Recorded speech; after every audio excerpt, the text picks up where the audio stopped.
সবাইকে দেশ প্রবাস টিভির আজকের আন্তর্জাতিক সংবাদে স্বাগতম জানাচ্ছি। গাজা ও পশ্চিম তীরে ইসরায়েলি বাহিনীর বর্বর হামলায় একদিনে নিহত হয়েছেন অন্তত 11 জন। এর মধ্যে গাজায় বাড়তে থাকা তাপমাত্রায় আশ্রয় শিবিরগুলোতে ভয়াবহভাবে বেড়েছে ইঁদুর ও পোকামাকড়ের উপদ্রব। অবরুদ্ধ গাজায় হামলা কমানোর কোনো নামই নিচ্ছে না ইসরায়েল। স্থানীয় সময় মঙ্গলবার উপত্যকার খান ইউনিসে বিমান ও ড্রোন হামলায় বেশ কয়েকজন নিহত হয়েছেন। একই সঙ্গে বেতলাহিয়ায় নৌবাহিনীর গোলাবর্ষণেও বেশ কয়েকজন হতাহত হয়েছেন। ছেলের মৃত্যুর সংবাদে ভেঙে পড়েছেন অসহায় এই বাবা। গেল মঙ্গলবার এক গুণবতী তরুণীর সঙ্গে তার বিয়ের কথাবার্তা ঠিক হয়েছিল, কিন্তু ভাগ্যের পরিহাস, তার সঙ্গে জীবনটা আর এগিয়ে নেওয়া হলো না। তাই আমরা অনুষ্ঠানের প্রস্তুতি নিচ্ছিলাম, এমনকি সেদিন রাতেও। পশ্চিম তীরেও কমেনি সহিংসতা। রামাল্লার কাছে বসতি স্থাপনকারীদের হামলায় স্কুল পড়ুয়া কিশোর সহ কয়েকজন নিহত হয়েছেন। স্থানীয়দের অভিযোগ, এসব হামলার সময় ইসরায়েলি সেনারা সরাসরি সহায়তা দিয়েছে বা নিরাপত্তা দিয়েছে। হেব্রনের একটি নিরাপত্তা কনভয়ের গাড়ির ধাক্কায় আরও এক কিশোরের মৃত্যু উত্তেজনা আরও বাড়িয়েছে। যুদ্ধ থেমে নেই আর থামেনি মানবিক বিপর্যয়ও। গাজার ত্রাণ শিবিরে তাপমাত্রা বাড়তে থাকায় নতুন আতঙ্ক, ইঁদুর, পোকামাকড় আর রোগ ব্যাধির বিস্তার। অস্বাস্থ্যকর পরিবেশে শিশুদের শরীরে ছড়িয়ে পড়ছে চর্মরোগ। গাজার দক্ষিণাঞ্চলীয় খান ইউনিসের আশ্রয় শিবিরগুলোতে ভয়াবহভাবে বেড়েছে ইঁদুর ও পোকামাকড়ের উপদ্রব। বালুর ওপর তৈরি অস্থায়ী তাঁবুগুলো সহজে ক্ষতিগ্রস্ত হচ্ছে। ইঁদুর ঢুকে খাবার নষ্ট করছে, এমনকি শিশুদের শরীরে কামড় দিচ্ছে। অনেক পরিবার জানাচ্ছে রাতভর জেগে থাকতে হচ্ছে শুধু শিশুদের নিরাপত্তা নিশ্চিত করতে। এদিকে গাজার ভবিষ্যৎ পুনর্গঠন ঘিরে আন্তর্জাতিক পর্যায়ে আলোচনা জোরদার হচ্ছে। গাজা পুনর্গঠন এবং সেখানে সরবরাহ ব্যবস্থা এবং অবকাঠামো প্রকল্প পরিচালনার বিষয়ে দুবাই ভিত্তিক বহুজাতিক প্রতিষ্ঠান ডিপি ওয়ার্ল্ডের সঙ্গে আলোচনা করছেন মার্কিন প্রেসিডেন্ট ডোনাল্ড ট্রাম্পের গঠিত বিশেষ দল বোর্ড অফ পিসের প্রতিনিধিরা। বিষয়টি সম্পর্কে অবগত 3টি সূত্রের বরাত দিয়ে ব্রিটিশ সংবাদ মাধ্যম ফিনান্সিয়াল টাইমসের প্রতিবেদনে বলা হয়, গাজায় মানবিক সহায়তা এবং অন্যান্য পণ্য প্রবেশের ক্ষেত্রে ডিপি ওয়ার্ল্ড লজিস্টিক সহায়তা দিতে পারে কিনা তা নিয়ে সার্বভৌমত্বের স্বার্থে কূটনীতিকেই প্রাধান্য দেওয়া হচ্ছে বলে জানিয়েছেন দেশটির প্রধানমন্ত্রী। ফরাসি প্রেসিডেন্টের সঙ্গে সাক্ষাতের সময় তিনি আরও জানান, লেবাননের মানবিক সংকট মোকাবিলায় 50 কোটি ইউরো সহায়তা প্রয়োজন। যুদ্ধে নিহত হিজবুল্লাহ যোদ্ধাদের শেষ বিদায়ে শ্রদ্ধা জানান হাজার হাজার মানুষ। এর মধ্যে হিজবুল্লাহর বার্তা পৌঁছে দিল বিশ্ববাসীর কাছে। একই সময়ে কফর সিরিয়াও যুদ্ধে নিহতদের জানাজা অনুষ্ঠিত হয়।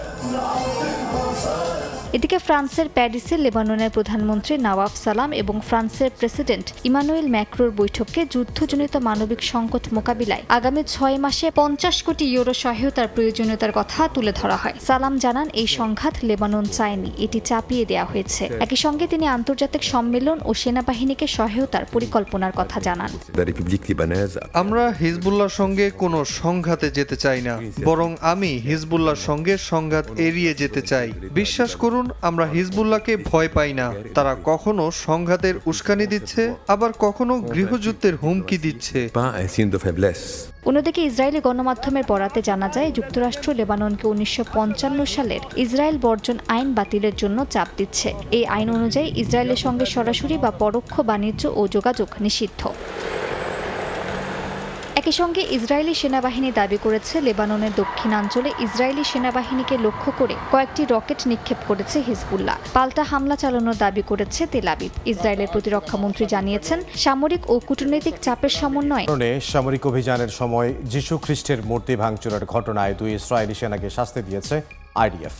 মূর্তি ভাঙা ও ছবি তোলার দায়ে তাদের 30 দিনের লক্ষ্য পূরণ না হওয়া পর্যন্ত ইউক্রেনে হামলা অব্যাহত রাখার ঘোষণা দিয়েছেন রুশ প্রেসিডেন্ট ভ্লাদিমির পুতিন।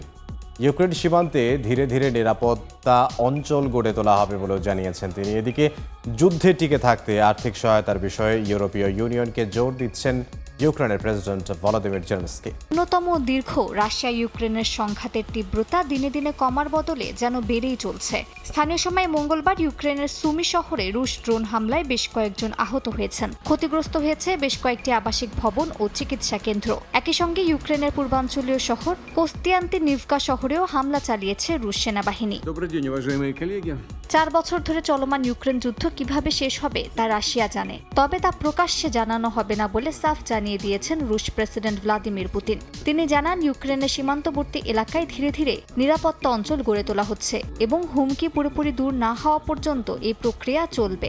বিশেষ করে কুর্স্ক অঞ্চলের পরিস্থিতিকে কঠিন উল্লেখ করে তিনি বলেন, সীমান্তে বসবাসকারী মানুষের জন্য নিরাপদ পরিবেশ নিশ্চিত করা সরকারের দায়িত্ব। এদিকে রাশিয়ার সেনাপ্রধান দাবি করেছেন, চলতি বছরে ইউক্রেনের ৮০টি বসতি এবং প্রায় ১৭০০ বর্গ কিলোমিটার এলাকা দখলে নিয়েছে রুশ বাহিনী। লুহান্স্ক অঞ্চলে পূর্ণ নিয়ন্ত্রণের দাবির পাশাপাশি সুমি, খার্কিভ, দোনেৎস্ক ও জাপোরিজ্জিয়া ফ্রন্টে অগ্রগতির কথাও বলা হয়েছে।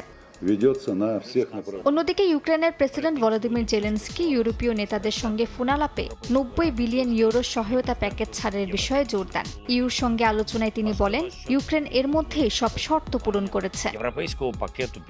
দ্রুজবা পাইপলাইন ইস্যুতেও উত্তেজনা বাড়ছে। ক্রেমলিনের মুখপাত্র দিমিত্রি পেসকভ জানিয়েছেন, ইউক্রেন যদি ব্ল্যাকমেইল বন্ধ করে তাহলে হাঙ্গেরি ও স্লোভাকিয়ায় তেল সরবরাহ পুনরায় শুরু করতে রাশিয়া প্রস্তুত রয়েছে। তবে কিয়েভ বলছে, রুশ হামলায় পাইপলাইন ক্ষতিগ্রস্ত হওয়ায় সরবরাহ বন্ধ হয়েছে, যা এপ্রিলের শেষ নাগাদ পুনরায় চালুর পরিকল্পনা রয়েছে। সামরিক দুর্বলতা সামনে এসেছে। ইরানের বিরুদ্ধে মাত্র মাসখানেকের যুদ্ধেই আমেরিকার মিসাইল সংকট দেখা দিয়েছে। এই পরিস্থিতি ইরানের সঙ্গে নতুন করে দীর্ঘস্থায়ী সংঘাত এবং প্রশান্ত মহাসাগরীয় অঞ্চলে চীনের সম্ভাব্য আগ্রাসন মোকাবেলা করা ওয়াশিংটনের জন্য প্রায় অসম্ভব হয়ে পড়ছে।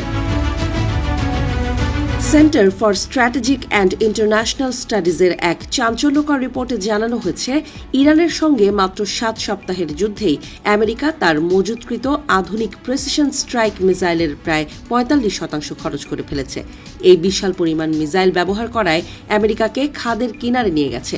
মিসাইল সংকটের কারণে আমেরিকার একসঙ্গে চীন ও ইরান এই দুই ফ্রন্টে যুদ্ধ করার মতো প্রয়োজনীয় মিসাইল এখন পেন্টাগনের হাতে নেই। গত কয়েক দশকের মধ্যে সবচাইতে বড় কৌশলগত চ্যালেঞ্জ হিসেবে দেখা দিয়েছে। তবে ইরানের সঙ্গে বর্তমান যুদ্ধবিরতি আমেরিকার জন্য এক পরম আশীর্বাদ হয়ে এসেছে, কারণ এই যুদ্ধবিরতির মাধ্যমে তাদের ফুরিয়ে আসা মিসাইলের মজুত পুনরায় পূরণ করার জন্য কিছুটা সময় পাচ্ছে।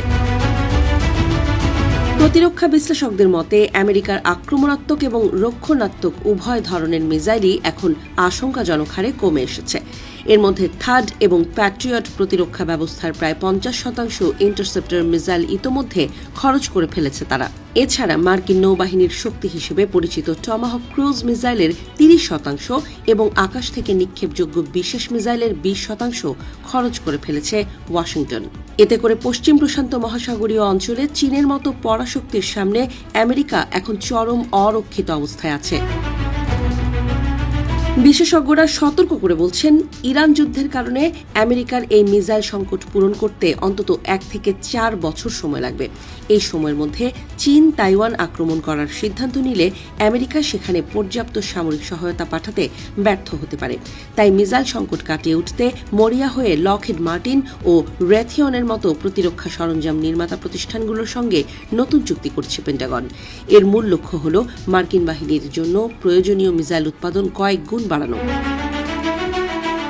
শুধু তাই নয়, পরিস্থিতি মোকাবিলায় ২০২৭ সালের প্রস্তাবিত বাজেটে ১১৩৪টি নতুন প্রেসিশন স্ট্রাইক মিসাইল কেনার পরিকল্পনা করছে পেন্টাগন।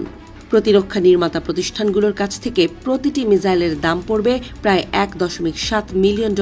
এছাড়া ইরানের বহরে থাকা ড্রোনের বিরুদ্ধে দামি মিসাইল সাশ্রয় করতে আমেরিকা এখন তাদের পুরনো A-10 ওয়ারথগ বিমানগুলোকে পুনরায় সক্রিয় করছে, যেন ইরানের সস্তা ড্রোনগুলো কামানের গোলার মাধ্যমেই ধ্বংস করা সম্ভব হয়।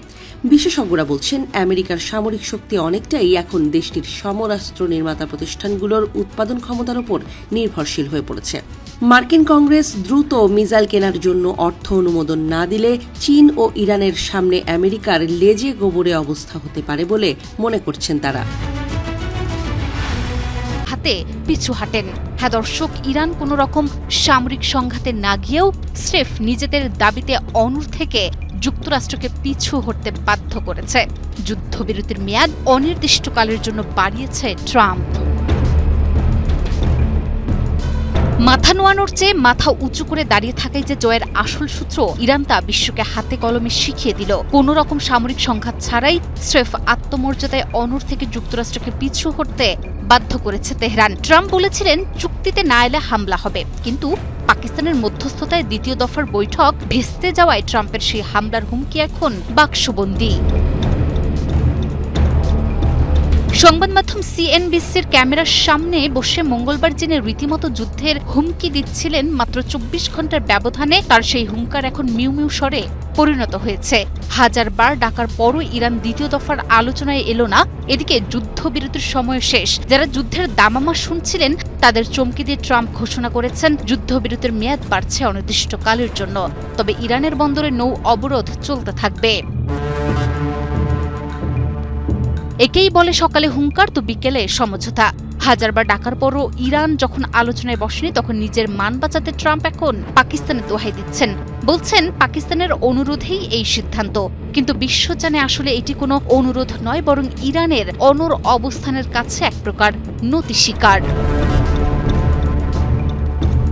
এদিকে তেহরানের বেঁধে দেওয়া 2 শর্ত থেকে এক চুলো নড়েনি ইরান, বরং ফের আলোচনার জন্য যুক্তরাষ্ট্রকে শর্ত দিয়েছে। জাতিসংঘে নিযুক্ত ইরানের স্থায়ী প্রতিনিধি আমির সাইদ ইরাভানি জানিয়েছেন, যুক্তরাষ্ট্র যদি তেহরানের উপর থেকে সব ধরনের অবরোধ তুলে নেয়, তবে ইরান পরবর্তী দফার আলোচনায় বসতে আগ্রহী। এদিকে ইরানের ইসলামিক রেভলিউশনারি গার্ড কর্পস জানিয়েছে, চলমান যুদ্ধবিরতি বাড়ানো হলেও তারা যে কোনো হুমকি বা নতুন আগ্রাসনের জবাব দিতে সর্বোচ্চ প্রস্তুতিতে রয়েছে।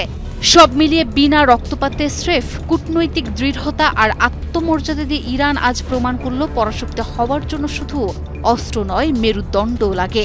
ট্রাম্পের মতো কঠোর মেজাজের প্রেসিডেন্টকেও এখন হিসাব মেলাতে হচ্ছে। বিনা যুদ্ধেই পাকিস্তানের ইসলামাবাদে যুক্তরাষ্ট্রের সঙ্গে দ্বিতীয় দফার শান্তি আলোচনায় বসছে না। অন্যদিকে ট্রাম্প বলেছে যে ইরানের সঙ্গে যুদ্ধবিরতির মেয়াদ তিনি আরও বাড়াতে চান। তবে তেহরানের দাবি, এই যুদ্ধবিরতি বৃদ্ধি কেবলমাত্র আকস্মিক হামলার একটি ছক মাত্র।